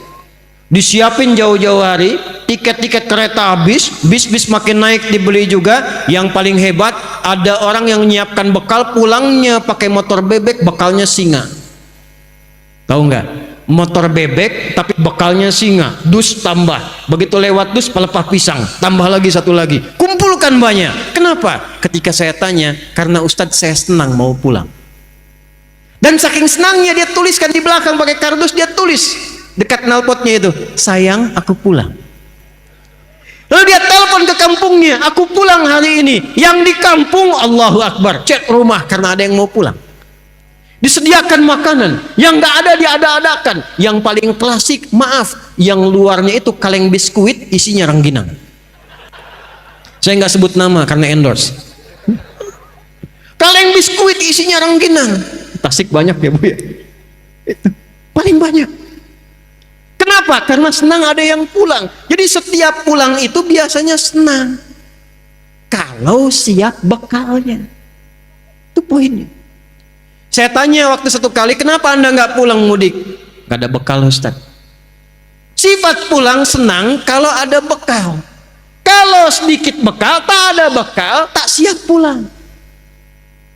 Jadi setiap disebutkan pulang, semua senang. Ini saya konfirmasi lagi nih, kalau malam ini kita pulang, senang nggak? Udah punya bekal? Maka materi yang kita pelajari malam hari ini, bawa dan terapkan. Tobat dulu malam ini. Dengan tobat gugur semua dosa insya Allah. Kecuali utang ya, awas tuh. Utang tetap bayar tuh. Tobat utang tidak lunas dengan tobat. Ya, yang buruknya hilang, yang utangnya lunasi. Begitu selesai kemudian kosong, pulang dari sini, jalan itu udah bawa pahala. Ada orang pernah bunuh 99 sampai 100 orang. Dia mau tobat. Begitu mau tobat, datang pada seorang kiai. Kata kiai itu, kalau yang kayak kamu ini saya nggak bisa bimbing, tapi saya referensikan pada kawan saya yang di sana. Ini sikap bijak. Nggak ada ustadz menguasai segalanya. Kalau bukan pakar di bidangnya, arahkan dan sarankan pada ustadz lain yang menguasai bidangnya. Maka dia jalan ke tempat kiai itu, di tengah-tengah, ternyata ajalnya tiba, meninggal. Di tengah-tengah. Apa yang terjadi? Ini saking viralnya sampai di era Nabi Muhammad turun ayat An-Nisa surah keempat ayat 100. Wa may yuhajir fi sabilillah yajid fil ardi muraghaman katsiran was'a wa may yakhruj min baitihi muhajiran ila Allah wa rasulih thumma yudrikul maut faqad waqa'a ajruhu 'ala Allah. Siapa yang bertekad merubah dirinya lebih baik, kalau dia masih ada ajal hidupnya, maka oleh Allah akan dilimpahkan ketenangan. Jadi kalau mau berubah jadi baik, bukan dunia dulu yang dikasih, bukan materi, bukan pangkat dulu, diberikan ketenangan di hatinya oleh Allah supaya menerima kebaikan. Setelah itu baru dilimpahkan, kedudukan tambahkan, harta tambahkan, ilmu tambahkan. Tapi kalau dia ingin berubah tiba-tiba wafat di pertengahan, maka jalan kakinya itu menggugurkan dosa-dosanya. Taubatnya diterima, tapak kakinya dihitung sebagai amalan baru. Maka orang tadi yang pernah membunuh 100 orang, maaf, dia meninggal di pertengahan jalan ke majlis ilmu untuk mengaji, di tengah-tengah belum sampai belajar, meninggal di tengah. Allah perintahkan, catat amalannya untuk menggugurkan dosanya, dan catat tapak pertama kakinya untuk mengantarkan dia ke surga. Ada yang pernah bunuh orang di sini? Gak apa-apa, mumpung ada Kapolda di sini. Ada yang pernah bunuh orang? Gak ada. Maaf ya, Anda belum pernah bunuh orang, belum pernah berbuat keburukan seperti orang tadi. Sudah sampai ke tempat ini mengaji, sudah belajar, dapat materi, dapat ayat, dapat hadis, tinggal tobat, pulang, tunggu ajal menjemput, selesai. Kalau belum dengan semua ini yang Allah berikan, belum mampu membuat kita berubah, dengan cara apa lagi dikumpulkan oleh Allah untuk diberikan hidayah? Dan yang datang ini kan dipilih. Siapa yang meminta Anda ke sini? Saya hampir nggak kenal Anda semua, nggak kenal saya. Walaupun guru saya mengajarkan, saya punya kiai mengajarkan begini, nak, kalau kamu ngajar, tatap wajahnya satu-satu. Tatap. Nanti saat malam bangun tahajud, berdoa, bayangkan wajah-wajah itu. Kamu taubat, lalu mintakan ampunan dan kasih sayang Allah untuk semua yang ngaji, yang pernah ngaji dengan kamu. Dan minta sama Allah supaya yang disampaikan merasap ke hati mereka. Mintakan kebaikan kepada Allah. Saya tidak kenal dengan Anda pada umumnya, tapi yang terpilih hadir di sini, Anda siapa yang menggerakkan? Bukan karena Adi Hidayat nggak ada apa-apanya. Kalau bukan Allah yang berkehendak, mustahil Anda pengen datang dari jam 4. Ada yang bilang jam 2. Datang duduk-duduk nunggu, siapa yang menggerakkan? Kalau bukan Allah sayang pada bapak dan ibu, menggugurkan dosa, mengangkat derajat, untuk apa dikumpulkan kita duduk sampai malam hari ini? Bertakwalah kepada Allah, karena waktu pulang itu tidak kita ketahui. Bisa jadi Anda duluan, saya belakangan, bisa. Atau keadilan Allah terjadi, diputar, saya belakangan, Anda duluan, mungkin. Salah ya? Ya, ini saya kasih motivasi yang terakhir nih. Maaf, sampai jam berapa kita ini? 12.10 ya. Nah, silakan itikaf sampai jam 12. Saya habis ini selesai. Lihat sini. Ini kisah sering saya viralkan di berbagai tempat untuk motivasi. Saya sering nyampaikan cerita, bukan ngarang-ngarang. Ini kisah asli. Ada seorang kakek tua. Sudah pasti kakek tua ya. Tinggalnya di daerah Pasar Rebo ke atas. Pekerjaannya sederhana, bukan pejabat, bukan orang kaya, tapi orang yang sangat viral di lingkungan langit. Itu bahasa singkatnya begitulah yang saya bahasakan. Dari mana bisa menyimpulkan demikian? Ini kakek cuma jagain musola di daerah, di desa. Tapi tiba-tiba datang orang Qatar ke tempat itu dan mengatakan, saya ingin merenov musola ini supaya menjadi lebih besar dan bagus. Saya cuma tanya pada Anda, tolong pikirkan tuh, di mana orang Qatar, dari Qatar ya, Qatar bukan Tanah Abang tuh, ya. Dari Qatar datang ke Pasar Rebo, ke kampungnya ke atas, bertemu dengan kakek itu dan mengatakan, saya pengen renov musola ini dan Anda yang harus merawatnya. Perhatikan cara Allah memuliakan seorang hamba. Sepakat kakek itu direnov. Begitu jadi, dimaksimalkan mengerjakan amanah itu. Yang ngepel, yang ngelap, yang bersihkan, yang azan, yang qomat, yang imamin, kakek itu. Yang luar biasa. Kamis nih, sama persis nih kita malam Jumat Kamis, ba'da asar. Beliau setelah menunaikan tugas sedang puasa, nunggu-nunggu buka. Berkhidmatnya di rumah Allah, bekerjanya karena Allah, hidupnya dimuliakan Allah, diwafatkan pun dalam keadaan terbaik, hari baik, sedang puasa di rumah Allah ba'da asar. Cuman tiduran di karpet dan cara wafatnya indah. Merem melek, nunggu buka, meninggal. Ya ayyatuhan nafsul mutmainnah, pulang. Ketika dia berniat mendekat kepada Allah, diwafatkan di tempat dia bertugas dalam keadaan termulia, mengenakan pakaian terbaiknya, sedang ada di rumah Allah, selepas dia sholat, sedang berpuasa, nunggu berbuka, tidurnya enak banget, merem melek, meninggal.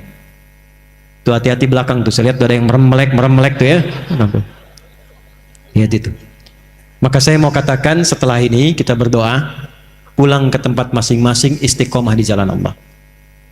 Ya, sama Allah dekati sholat yang baik mulai sekarang. Perbaiki di keluarga, jangan Anda bahagia tenang duduk, ternyata di rumah belum selesai, sama istri masih saling cemberut-cemberutan, sama anak belum selesaikan. Pulang dari sini islah, dengan tetangga selesaikan, supaya tugas kita selesai saat pulang nyaman. Terakhir, untuk teman-teman di TNI, di Lanut ini khususnya, kemudian juga ada yang Allah berikan kemuliaan dengan seragamnya di Polri, Kejati, pengadilan dan yang lain-lain sebagainya. Seragam itu bukan hanya kehormatan dunia, Pak, tapi itu persaksian yang dibawa ketika menghadap kepada Allah Subhanahu wa Ta'ala. Dan berbahagialah di posisi Bapak ini, ternyata seragam itu dihargai tinggi oleh Allah Subhanahu wa Ta'ala. Ketika dikenakan pada nilai kebaikan, dia yang menjadikan status kita terhormat di hadapan Allah. Perhatikan kalimatnya, فَلْيَعْبُدُوا رَبَّ هَذَا الْبَيْتِ الَّذِي أَطْعَمَهُمْ مِنْ جُوعٍ وَآمَنَهُمْ مِنْ خَوْفٍ. Dekati Allah pemilik bait ini yang telah memberikan ketahanan dalam ekonomi dan kekuatan dalam keamanan, ketentraman dan kenyamanan. Para ulama ada beberapa yang menafsirkan orang-orang yang tugasnya menjaga ketentraman, keamanan, kenyamanan, demi masyarakat itu tenang, bisa ibadah tenang, baca Quran tenang, kerjanya tenang, ibadahnya nyaman, dan dikenakan seragam itu, maka dia masuk dalam kategori jihad fi sabilillah. Kalau wafat, seragam itu mengantarkan dia terhormat di hadapan Allah Subhanahu wa Ta'ala. Tapi ketika seragam itu dilumuri dengan nilai-nilai maksiat, maka itu yang merendahkan dia di hadapan Allah Subhanahu wa Ta'ala. Karena itu sekarang kita akan saling mendoakan. Kita doakan sama-sama, masyarakat saling mendoakan. Kemudian yang Allah titipkan amanah dengan ilmu seperti kami para ulama, kita doakan supaya diikhlaskan, mencerahkan, menyatukan. Ya, saya harap terutama musim-musim sekarang jangan terpecah belah. Saya ulang, ini tegas saya sampaikan, jangan terpecah belah, jangan saling merendahkan. Kita doakan karena yang paling penting itu NKRI-nya. Ulama kita, pejuang kita telah mengeluarkan keringat, darah, air mata untuk melahirkan negara kesatuan Republik Indonesia. Jangan kemudian kita terpecah, jangan kita teradu domba, kita kokoh dekati Allah. Silahkan masing-masing punya pilihan masing-masing, tapi jangan merendahkan satu dengan yang lainnya. Siap? Takbir. Baik, malam ini live. Yang nonton kita sedunia nonton insya Allah. Dan ada satu spesial, ahli-ahli Quran yang sekarang sedang live, mereka keluar dari goa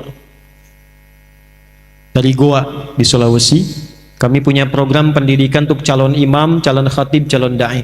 Ini sedang nonton live kita semua di Sukabumi, Hubud Dunia. Sukabumi bahasa Arabnya Hubud Dunia. Lagi nonton kita, sengaja ingin melihat bagaimana Aqsa berjalan dari Pekanbaru. Kita ingin kirimkan pesan pada malam hari ini. Insya Allah dari Pekanbaru kita ada kekompakan dan persatuan. Kita ingin percikan rahmatan lil alamin sebagai umat Nabi Muhammad SAW. Dan kita doakan semua yang terkait dalam kehidupan ini mudah-mudahan dilancarkan, diberkahi, dan khususnya Lanut Resmi Nuryadin ini, sekali lagi semua yang ada di sini 1.100 orang kurang lebih diberkahi oleh Allah Subhanahu wa Ta'ala dalam kebaikan. Ya, mari kita berdoa dengan menundukkan hati kita. Saya minta izin supaya bisa duduk dulu, supaya berdoanya lebih nikmat, lebih nyaman, dan lebih khusyuk insya Allah. Bismillah. Astaghfirullahaladzim, astaghfirullahaladzim, astaghfirullahaladzim, alladzi la ilaha illa huwal hayyul qayyum wa natubu ilaih. Allahumma la ilaha illa anta subhanaka inna kunna minadh dhalimin. Allahumma nahmaduka hamdan kama 'allamtana an nahmadak wa nashkuruka syukran kama 'allamtana an nashkurak. Antal muqaddim wa antal muakhir biyadikal khair innaka 'ala kulli syai'in qadir. اللهم نصلي ونسلم على حبيبك الكريم رسولك المصطفى الأمين نبينا وسيدنا محمد وعلى آله وصحبه أجمعين. ربنا لا تدع لنا في مقامنا هذا وفي كل مقام ذنبا إلا غفرته. Ya Allah, jika ada pendosa hadir di lingkaran majlis ini, maka jangan biarkan ia pulang kecuali Engkau telah gugurkan seluruh dosa-dosanya. Allahumma alif ya Allah qalbahu ya arhamar rahimin liyatuba ilaika taubatan nasuha.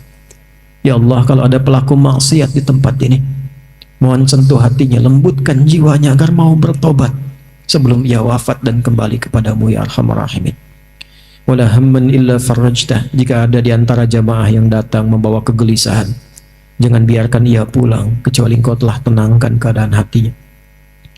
Allah asiran illa yassartah. Jika ada di antara kami yang Kau uji dengan kesulitan seberat apapun di rumah tangganya, pekerjaannya, kehidupan sosialnya, maka mohon ya Allah, angkat dan hilangkan seluruh kesulitannya. Wala maridan illa syafaitah. Jika ada di antara kami yang Kau uji dengan penyakit seberat apapun, maka mohon angkat dan sembuhkan penyakitnya. Allahumma idza kana hunalika al-aba wal ummahat ya Allah yusabbibul isyan fi auladihim ya Allah, Allahumma afu anhum waghfir lahum ya arhamar rahimin. Ya Allah, Engkau maha mengetahui jika ada dalam majlis ini para orang tua yang berbuat maksiat, yang karena itu anak-anak mereka ya Allah jauh darimu, tidak mengenalmu, sulit menunaikan sholat karena sebab maksiat kedua orang tuanya, maka di tempat ini ya Allah, mohon sentuh hati kedua orang tua itu untuk bertobat. Terima tobat mereka ya Allah, ampuni mereka, maafkan kesalahan mereka ya arhamar rahimin. Wa idza kana hunalika minal auladi arhamar rahimin bisabab ma'siyatihim ya Allah yub'idu walidihim anka ya Allah fa'fu anhum waghfir lahum ya arhamar rahimin. Ya Allah, jika ada anak-anak durhaka di tempat ini ya Allah, yang sempat mengabaikan kedua orang tuanya, tidak berbakti kepada kedua orang tuanya, sehingga orang tuanya tidak mengenal Allah, maka ampuni dosa anak-anak itu. Sayangi mereka ya Allah, hapuskan segala kesalahannya. Allahumma ya arhamar rahimin, inna nas'aluka khairan ma sa'alaka rasulukal mustafa nabiyina Muhammad sallallahu alaihi wasallam. Ya Allah, kami bermohon segala kebaikan, kemuliaan yang pernah dipermohonkan oleh Rasulmu yang mulia Nabi Muhammad sallallahu alaihi wasallam. Allahumma ihfadz biladana Indonesia wa janibna minat tafraqah, wahid sufufana ya Allah, wahdi ulama'ana wahdi umara'ana waj'alhum udala. Ya Allah, mohon jaga negeri kami Indonesia. Ya Allah, satukan masyarakatnya ya Allah dalam kebaikan, jauhkan dari perpecahan. Ya Allah, satukan masyarakatnya dalam kebaikan, jauhkan dari perpecahan. Berikan kami kemampuan untuk menaati-Mu di negeri ini ya Allah, dan berikan kami kemampuan untuk mencintai negeri ini dalam ketaatan kepada-Mu ya arhamar rahimin. Allahumma ya rabbal alamin wahfadz ulama'ana waj'alhum mukhlasin lakad-din. Ya Allah, mohon jaga para ulama kami, ikhlaskan mereka dalam berdakwah. Berikan kemampuan untuk mencerahkan dan menyatukan umat, jauhkan dari sifat-sifat perpecahan. Jaga para pemimpin kami ya Allah, berikan hidayah kepada mereka ya Allah, agar adil dalam mengemban amanah. Ringankan hisab mereka di hari kiamat ya Allah, dengan kedudukan yang Kau titipkan kepada mereka. Allahumma ansur ikhwatana fi Filistin. Allahumma zid quwwatal mujahidina fi Gaza. Allahumma ansur ya Allah ikhwatana fi Filistin wa harril masjidil aqsa. Allahumma ya Allah, tubna ilaika taubatan nasuha waghfir lana dhunubana wa khaffif lana hisabana yawmal qiyamati an dha'fina fi nusri ikhwatina ya Allah fi Filistin. Ya Allah, mohon berikan kekuatan, kelapangan dan kemerdekaan bagi saudara-saudara kami di Palestina. Ya Allah, kuatkan perjuangan mereka ya Allah. Ya Allah, hadirkan kedamaian dalam kehidupan di muka bumi ini ya Allah. Ampuni dosa kami ya Allah, hanya yang mampu mengirimkan doa kepada saudara-saudari kami di Palestina. Ya Allah, ringankan hisab kami di hari kiamat karena kelemahan kami yang tak mampu membebaskan Al-Aqsa. Allahumma ya arhamar rahim. Allahumma ya Allah ya rabbal alamin, tubna ilaika taubatan nasuha. Ya Allah, mohon saksikan ya arhamar rahimin, kami bertobat di malam hari ini dari semua kesalahan dan dosa yang kami kerjakan. Berikan kami kesempatan untuk memperbaiki kesalahan yang telah kami lakukan. Allahumma idza kana hunalika baqiyatan min hayatina faj'al baqiyata hayatina hayatan thayyibah. Ya Allah, jika malam ini atau esok masih ada kesempatan kami untuk hidup, maka mohon bimbing kami untuk memperbaiki kesalahan kami dan menata sisa hidup kami lebih baik dari hari-hari sebelumnya. Wa idza kana hadhihi laila akhir hayatina faj'al akhir hayatina husnal khatimah. Dan mohon ya Allah, bila malam hari ini adalah tiba ajal kami untuk kembali kepadamu, maka mohon jadikan malam ini untuk kami husnul khatimah. Khaffif lisanana laqula kalimat at-tauhid la ilaha illallah. Mohon ya Allah, ringankan lisan kami dalam sakaratul maut kami untuk mengucap kalimat tauhid la ilaha illallah. Wajib kalimatana biqaulika ya ayyatuhan nafsul mutmainnah irji'i ila rabbiki radiyatan maradiyah fadkhuli fi ibadi wadkhuli jannati. Dan mohon jawab kalimat kami dengan jawabanmu yang indah. Hei jiwa-jiwa yang tenang, cepat pulang kepadaku. Aku ridha dengan amalmu, engkau ridha dengan pemberianku. Kau masuk dalam golongan hambaku. Aku terima taubatmu, aku siapkan surga untukmu. Allahumma ashtaqna bi Rasulillah. Allahumma ashtaqna bi Rasulillah. Ya Allah, kami rindu dengan Rasulullah. Allahumma ashtaqna bi Rasulillah. Ya Allah, kami rindu dengan Rasulullah. Kami tak pernah bersamai beliau di dunia ini, bahkan tak mampu melihat beliau di alam mimpi. La tudayya fursah lana ya Allah, la taqiya ma'a Rasulullah fi jannatikal firdaus fi kautsari Rasulillah. Ya Allah, mohon jangan hilangkan kesempatan bagi kami untuk menatap Rasulullah di jannahmu ya Allah, di telaga kautsarnya ya Allah. Jadikan kami termasuk umat-umat Rasulullah sallallahu alaihi wasallam. Allahumma aslih ahwalana ma yuqarribuna ilaika. Karena itu kami mohon ya Allah, perbaiki keadaan kami supaya bisa lebih baik dan lebih dekat denganmu ya Allah. Ati anfusana taqwaha wa zakkiha anta khairu man zakkaha anta waliyuha maulaha. Ya Allah, bersihkan sifat-sifat kami yang dari yang buruk menjadi baik. Bersihkan hati kami dari kotoran-kotoran yang buruk. Bersihkan lisan kami dari sifat-sifat yang buruk, pandangan kami dari keburukan, hati kami dari sifat-sifat kotor. Malam hari ini kami bermohon ya Allah, Allahumma barik ya Allah biladana Indonesia. Ya Allah, berkahi ya Allah negeri kami Indonesia ini. Ya Allah, berikan hidayah kepada siapapun di negeri ini ya Allah untuk menjadi baik. Kami sayang mereka ya Allah. Berikan hidayah pada tetangga kami, teman-teman kami ya Allah. Kami sayang dengan mereka. Ya Allah, jangan pisahkan kami di akhirat dalam keburukan. Kami mohon ya Allah, berikan hidayah untuk siapapun. Ya Allah, jadikan di antara kami saling menyayangi. Jadikan di antara kami ya Allah saling memuliakan. Jauhkan sifat-sifat tercela ya Arhamar Rahimin. Allahumma arzuqna ni'matal istiqamah fil hayat wa ni'matat tumanina fil wafat. Ya Allah, berikan kami nikmat istiqamah dalam kehidupan dan tumaninah ya Allah dalam kematian. Jadikan kematian indah bagi kami seperti kami mengalami kehidupan yang indah. Allahumma rabbana atina fid dunya hasanah wa fil akhirati hasanah wa qina adzabannar. Fir amwatana ya Allah, kafir anhum sayyi'atihim wa nawwir quburahum. Ya Allah, jika ada orang tua kami, kerabat kami, ayah ibu kami telah mendahului kami, kami mohon ya Allah, sebagaimana Engkau muliakan di dunia untuk mereka, muliakan mereka di alam kuburnya. Terangi kubur mereka ya Allah. Kami belum sanggup berbuat baik untuk mereka sampai hari ini, maka jadikan sisa hidup kami ya Allah mengalir jariyah untuk menerangi kesendirian mereka di alam sana. Bifadlika subhana rabbika rabbil izzati amma yasifun. Barik ya Allah hadzal makan. Ya Allah, dengan sifatmu yang mulia pemberi berkah, berkahi tempat ini ya Allah. Allahumma berkahi ya Allah tempat ini, lanus min riyadin ya Allah. Jangan biarkan ada satu maksiat terjadi menetes di tempat ini ya Allah. Jadikan ini sebagai bukti kami pernah bersujud di tempat ini ya Allah. Ya Allah, berkahi siapapun yang mendirikan tempat ini. Berkahi siapapun yang membangun di tempat ini. Berkahi keluarga mereka ya Allah. Jika sakit mohon sembuhkan, jika sulit mohon ringankan, jika gelisah mohon tenangkan, dan pancarkan kebahagiaan itu bagi kami semua yang hadir saat ini. Wa akhiru da'wana subhanakallahumma rabbana wa bihamdika nasyhadu an la ilaha illa anta nastaghfiruka wa natubu ilaik. Wa akhiru da'wana alhamdulillahi rabbil alamin.